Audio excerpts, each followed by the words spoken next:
Totally. kind of so it's kind of like, okay, so maybe the music reflects that. I imagine music to be sort of kind of like, a bit more just like chilled or sort of light-hearted in a sense. Whereas here, because what I write reflects my environment. My Hmm. environment here in Bailing Up is like we're in the forest. We go in dark, like we're the pagans. Like we go in dark and we kind of, we spend a lot of time doing either connection to nature or grounding, or like a lot of people who live here have a really strong sense of who they are and also their connection and their you know somewhat insignificance in kind of like nature and all of that. So I Yeah, think right. there's this element through my music that kind of just, it's just a little bit, yeah, I wouldn't call it lighthearted at all. In fact, there was a guy that I was trying to look at a gig down south, and this was a little while back, but I've always said, I was like, the first EP I release, I'm going to call it like a little bit depressing, because I sent him some of my stuff and he was like, oh, look, it's nice, but it's a little bit depressing. I was and I just had to take that and laugh, because I was like, I'm not like, I'm a folk artist generally, and I'm not doing anything heavy. But I think what he's referring to is the tone and kind Yeah, of okay. the songwriting structure. And I could write like a song about anything, but there's going to be a tone in there that's going to dive a little bit deeper than just, Mm. I don't know. I don't, emotions to me, like songwriting to me has to reflect a myriad of emotions and not just be like very flat and two-dimensional. I want to go, if I'm going to explore something like happiness, I have to explore something really dark before I come into that, because to me that's actual true contentment. Contentment Okay. comes through going through all of that mud.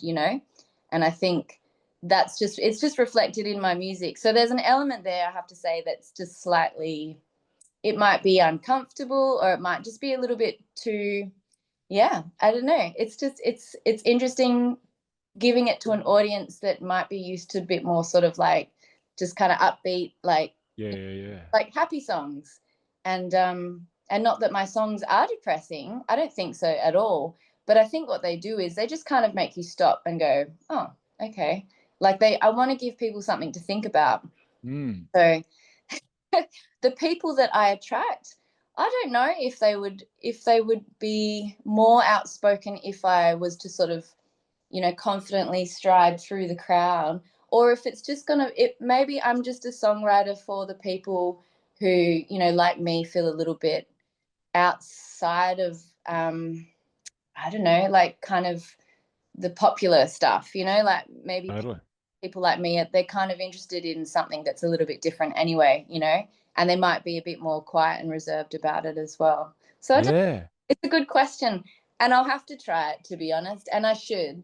But it's funny because, yeah, once I'm off, because there was so much vulnerability on stage, it's like, oof, I just need to like, Mm. I Yeah, just yeah, yeah. be undercover for a second.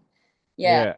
It always fascinates me, how do we connect with the people that connect with our music, right? And how do we in enhance that relationship with these people out there that do like our original music. And I sort of wonder, like, yeah, if we said, hey, like, I'm going to be here, if you like this music, I'd love to meet you. Like you invite that, and it's, you're extending your vulnerability for even further. So Shore Leave is not your first festival. You've played like Ravo Blues and Roots, which was a phenomenal lineup, as well. You've done Nanup.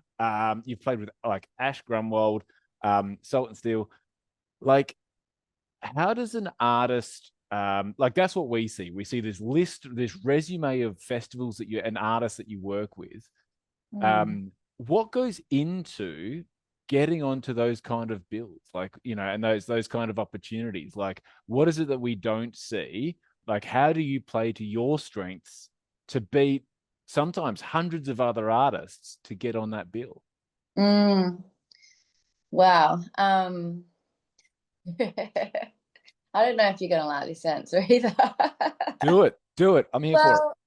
Well, in all honesty, pretty much luck with those. I mean, Nanop Festival's not really luck. Like there is an application process for that. And they are great because they are really, I think, at the forefront of being a festival mostly for emerging artists. You know, there's a lot of because you know, kind of their slogan is like, you're gonna find your new favorite band here. Like that's kind of their slogan, and it's true. Everybody walks away going, I like them. And then they, you know, follow them into other places, which is so what they're doing for original live music is awesome. It's so good. And I love that like I don't know, I could be wrong on this, but I'm pretty sure there's no cover bands allowed at None Up. Yeah. So perfect. Yeah, love What we it. want. And we need a festival that's going to be creating culture for that because as musicians we're already trying to create that culture of live original live music, but you know a festival that's 100% behind it is it's top. So that's like I love Nana. I always try and go there if I can, to support. I've volunteered in the past, and Yeah, cool. yeah, it's a nice way to meet people as well, and obviously playing there was really fun. But in like you know talking about Ash Grummold and Ravo Blues and Roots, and even like Joe Camilleri and the Black Sorrows, Mm. actually a whole lot of luck. I just happened to. I'm trying to think who I was speaking to. Yeah, I do a lot of throwing, you know, whatever intentions out into the breeze. And so I think at one point I emailed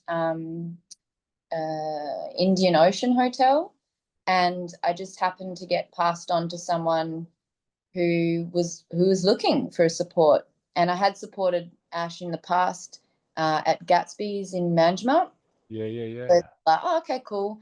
And I think also because they wanted someone who was not going to be try to be like Ash. Like there's a lot of I suppose that you know like they didn't want someone who was kind of also I don't know like another male or sitting and doing like stomp boxy things. Like they wanted to have a point of difference as Yeah. well. So I think that was that worked in my favor being female and bringing completely different sort of songwriting things to the table, like the way that I structure my songs and the type of lyrics that I have. We're not going to say it's depressing, but it's thought provoking. We'll go with thought Yeah, provoking. yeah, yeah. And here in the forest, that's what we do. We sit around the trees and we think, and it's really healthy. Yeah, totally. It's really good. I like getting people to scratch deeper than, start to like take away that surface layer and just go a little bit deeper. To me, that's art, and that's why I want to do what I do. But so I just happened to speak to the right person at the right time, I think. And they were like, okay, I need a support for this date. Can you make it happen? I was like, yep, that sounds great. And then that person just happened to know someone else who needed a support for Ravo Blues and Roots. So it just Unreal.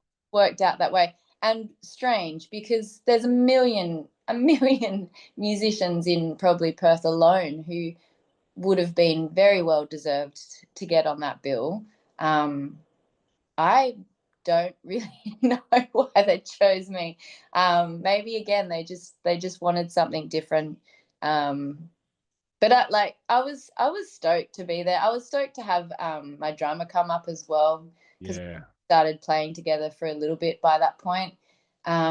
So yeah, look, if the opportunity comes, I'll take it. I don't think, yeah, I don't think I'd second guess it. But I definitely wouldn't say that I was the only person to deserve it. Like, there's so many people that could have been on that bill. It was cool to meet Dallas Frasca.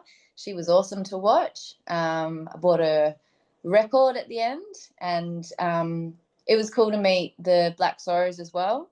Um, Joe signed my guitar, and he's Yeah.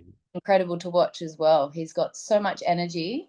But again, when he sits down, so when he goes off stage, so they don't walk through the crowd. They go off stage and they go chill. And I went back to go chat with him, and he's sitting there and he's pretty tired. Like I don't know how old he is, but he puts on a hell of a show, and then he's literally got to sit down and just catch his breath because it Yeah. takes a bit out of you. So I don't know, maybe that's his way of kind of decompressing, and maybe in a way that's what I'm doing as well. I don't know.